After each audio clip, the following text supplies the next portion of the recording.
എത്ര വലിയ മുടി കൊഴിച്ചിലും താരനും മാറ്റാനായിട്ട് ആഴ്ചയിൽ 2 ദിവസം ഉപയോഗിക്കേണ്ട ഒരു നാച്ചുറൽ ഹെയർ ടോണിക് എങ്ങനെ വീട്ടിലുണ്ടാക്കാം എന്നാണ് പറയാൻ പോകുന്നത്. തീർച്ചയായിട്ടും എല്ലാവരും വീഡിയോ സ്കിപ്പ് ചെയ്യാതെ കാണണം, എന്നാലാണ് നിങ്ങൾക്ക് കൂടുതൽ ക്ലിയർ ആവുള്ളൂ. സംശയങ്ങളൊന്നും ഇല്ലാത്ത രീതിയിൽ എല്ലാവർക്കും ക്ലിയർ ആകുന്ന പോലെ തന്നെ ഞാൻ പറഞ്ഞു കൊടുക്കുന്നുണ്ട് വീഡിയോയിൽ. വെറും 7 ദിവസം കൊണ്ട് മുടി കൊഴിച്ചിൽ മാറി മുടി തഴച്ചു വളരുന്ന നിരവധി പേർ ഉപയോഗിച്ച് മികച്ച അഭിപ്രായം നേടിയെടുത്ത 1 വയസ്സുള്ള കുട്ടികൾ മുതൽ ഏത് പ്രായത്തിലുള്ളവർക്കും ഉപയോഗിക്കാവുന്ന 100% നാച്ചുറലായ ഗീതൂസ് ഹെയർ ഓയിൽ, മുഖത്തെ കരുവാളിപ്പുകൾ മാറ്റി മുഖം സുന്ദരവും തിളക്കമുള്ളതുമാക്കുന്ന നാച്ചുറലായ ഗീതൂസ് സ്കിൻ വൈറ്റനിങ് ഓയിൽ എന്നിവയ്ക്കായി ഉടൻ ഓർഡർ ചെയ്യൂ. എത്ര കൂടിയ മുടി കൊഴിച്ചിൽ മാറാനായിട്ട്, താരൻ മാറാനായിട്ട്, തലയിലുണ്ടാകുന്ന അനാവശ്യ ചൊറിച്ചിൽ മാറാനായിട്ടാണ് നമ്മൾ ഇന്ന് ഉണ്ടാക്കുന്ന നാച്ചുറൽ ഹെയർ ടോണിക് ഉപയോഗിക്കുന്നത്. ഇതിനായിട്ട് നമുക്ക് ആദ്യം തന്നെ വേണ്ടത് പേരയിലയാണ് വേണ്ടത്. ഇത്രയധികം പേരയില വേണ്ട കേട്ടോ, ഒരു 10-15 പേരയില മതി. അത് ഒരുപാട് മൂത്തതോ ഒരുപാട് തളിരിലയോ അല്ല എടുക്കേണ്ടത്, ഒരു മീഡിയം ആയിട്ടുള്ള ഇലയാണ് എടുക്കേണ്ടത്. പിന്നെ 5 ചെറിയ ഉള്ളി വേണം എടുക്കാനായിട്ട്. ചെറിയ ഉള്ളി ഇല്ലാന്നുണ്ടെങ്കിൽ നിങ്ങൾക്ക് സവാള എടുക്കാം, ചെറിയ ഉള്ളിയാണ് കുറച്ചും കൂടി നല്ലത്. പിന്നെ നമുക്ക് വേണ്ടത് 4 ടേബിൾ സ്പൂണോളം തൈര് വേണം കേട്ടോ. ഇത്രയും ഇൻഗ്രീഡിയൻസ് മാത്രം ഉപയോഗിച്ചിട്ടാണ് നമ്മൾ ഇന്നത്തെ നാച്ചുറൽ ഹെയർ ടോണിക് ഉണ്ടാക്കാനായിട്ട് പോണത്. പേരയില എടുക്കുമ്പോൾ അതിൻ്റെ അടിഭാഗത്ത് പ്രാണിയോ കാര്യങ്ങളോ ഒന്നുമില്ല എന്നുള്ളത് ഉറപ്പാക്കിയതിന് ശേഷം വേണം കഴുകിയെടുക്കാനായിട്ട്. നന്നായി കഴുകി തൊലി കളഞ്ഞിട്ടുള്ള ചെറിയ ഉള്ളി മിക്സിയിലേക്ക് ഇട്ട് കൊടുക്കുക. അതുപോലെ തന്നെ പേരയില നടുമുറിച്ചതിന് ശേഷം നന്നായി അരഞ്ഞ് കിട്ടാനായിട്ട് നടുമുറിച്ചതിന് ശേഷം ഇതിലേക്ക് ഇട്ട് കൊടുക്കുക. എടുത്തു വെച്ചിരിക്കുന്ന തൈരും ചേർത്ത് ഒട്ടും വെള്ളം ചേർക്കാതെ നന്നായിട്ട് അരച്ചെടുക്കാം. പേരയില മുടി കൊഴിച്ചിൽ പെട്ടെന്ന് മാറ്റാനായിട്ട്, തലയിലുണ്ടാകുന്ന അനാവശ്യ ചൊറിച്ചിൽ പോകാനായിട്ട്, ഡാൻഡ്രഫ് പോലുള്ള പ്രശ്നങ്ങൾ ഇല്ലാതാക്കാനായിട്ട്, നമ്മുടെ സ്കാൾപ്പിൽ ഉണ്ടാകുന്ന മുടി വളർച്ച പെട്ടെന്ന് തന്നെ കൂട്ടാനായിട്ട് സഹായിക്കുന്നതാണ്. തൈര് നമുക്ക് ഉണ്ടാകുന്ന അകാലനര മാറാനായിട്ട്, ഡ്രൈ ഹെയർ പൊട്ടിപ്പോകുന്നത് ഒഴിവാക്കാനായിട്ട് നല്ലതാണ്. ചെറിയ ഉള്ളി റീഗ്രോത്ത് ഉണ്ടാവാനായിട്ട് നല്ലതാണ്.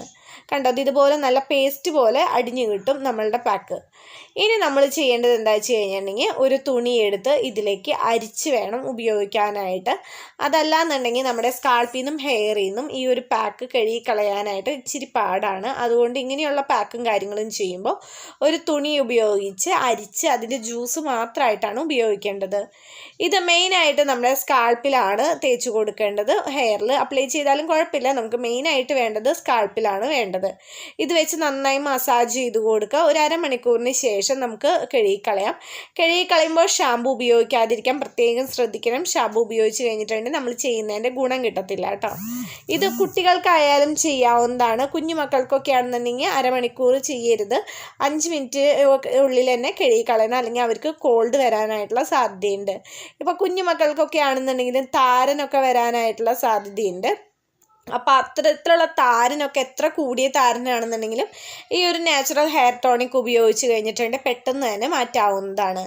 ഇത് താരൻ മാറ്റാൻ വേണ്ടി മാത്രമല്ല കേട്ടോ. നമുക്ക് ചിലരൊക്കെ പറയും നന്നായി മുടി കൊഴിഞ്ഞു പോകുന്നു, എന്താണ് ചെയ്യേണ്ടതെന്നൊക്കെ ചോദിക്കാറില്ലേ.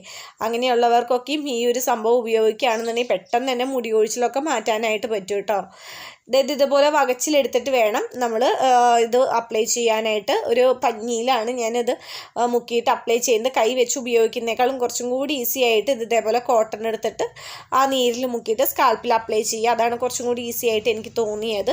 പിന്നെ ഈ ഒരു കാര്യം അപ്ലൈ ചെയ്യുന്നതിന് മുൻപായിട്ട് ഹെയർ ഓയിൽ ഇടണം എന്നില്ല. കാരണം എന്താ വെച്ച് കഴിഞ്ഞിട്ടുണ്ടെങ്കിൽ നമ്മളിതിൽ തൈര് ആഡ് ചെയ്യുന്നുണ്ട്. ഇനി ഒരുപാട് ഡ്രൈ ഹെയർ ഉള്ളവരാണെന്നുണ്ടെങ്കിൽ മാത്രം ഹെയർ ഓയിൽ അപ്ലൈ ചെയ്താൽ മതി കേട്ടോ. ഇതിങ്ങനെ ചെയ്തതിന് ശേഷം അരമണിക്കൂറിന് ശേഷം കഴുകിക്കളയാം. ഇത് ആഴ്ചയിൽ 3-4 വട്ടം ചെയ്യുകയാണെന്നുണ്ടെങ്കിൽ നല്ലതാണ്. ഇനി ഒട്ടും പറ്റാത്തവരാണെന്നുണ്ടെങ്കിൽ ആഴ്ചയിൽ മിനിമം 2 വട്ടമെങ്കിലും നിങ്ങൾ ഈ ഒരു കാര്യം ചെയ്യാനായിട്ട് ശ്രദ്ധിക്കണം കേട്ടോ. ഓക്കെ, അപ്പോൾ എല്ലാവരും ചെയ്ത് നോക്കിയിട്ട് റിസൾട്ട് കമൻറ്റ് ചെയ്യുക. ഒരു കാര്യം പറയാൻ മറന്നു, ആദ്യമായിട്ട് ആരെങ്കിലും നമ്മുടെ ഈ ചാനൽ കാണുന്നുണ്ടെങ്കിൽ മറക്കാതെ ചാനൽ സബ്സ്ക്രൈബ് ചെയ്യുക. കൂട്ടത്തിൽ വരുന്ന ബെല്ലൈക്കൺ പ്രസ് ചെയ്യുക, അതിൻ്റെ ഒപ്പം ഓൾ എന്ന് പറയുന്ന ഓപ്ഷൻ പ്രസ് ചെയ്യുക. നമുക്ക് 2 ചാനലുണ്ട്. ഇത് ഹെയർ കെയറിൻ്റെ ചാനലാണ്. നമുക്ക് tips for you A to Z എന്ന് പറഞ്ഞിട്ട് സ്കിൻ കെയറിനും ഹെയർ കെയറിനും എല്ലാത്തിനും കൂടിയിട്ട് ഒരു ചാനലും കൂടി ഉണ്ട്. അപ്പോൾ അത് കാണാത്തവരുണ്ടെന്നുണ്ടെങ്കിൽ കണ്ടു നോക്കുക. അതുപോലെ നമുക്ക് എത്ര കൂടിയ മുടി കൊഴിച്ചിലും വെറും 7 ദിവസം കൊണ്ട് മാറാനായിട്ടുള്ള ഒരു ഓയിൽ ഞാൻ ഉണ്ടാക്കി കൊടുക്കുന്നുണ്ട്.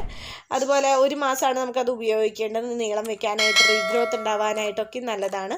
നമ്മളത് 2.5 വർഷമായി കൊടുക്കാൻ തുടങ്ങിയിട്ട് ഉപയോഗിച്ചവരുടെ സൂപ്പർ റിസൾട്ട് കാണാനായിട്ട്, എങ്ങനെ ഉപയോഗിക്കേണ്ടത്, എങ്ങനെയാണ് വാങ്ങേണ്ടതെന്നൊക്കെ കാണാനായിട്ടും skin whitening oil, skin whitening pack, നമ്മളുടെ പ്രൊഡക്ട്സിനെ കുറിച്ച് കൂടുതൽ അറിയാനായിട്ട് താഴെ കൊടുത്തിരിക്കുന്ന വാട്സപ്പ് നമ്പറിൽ വാട്സപ്പ് അയക്കാം.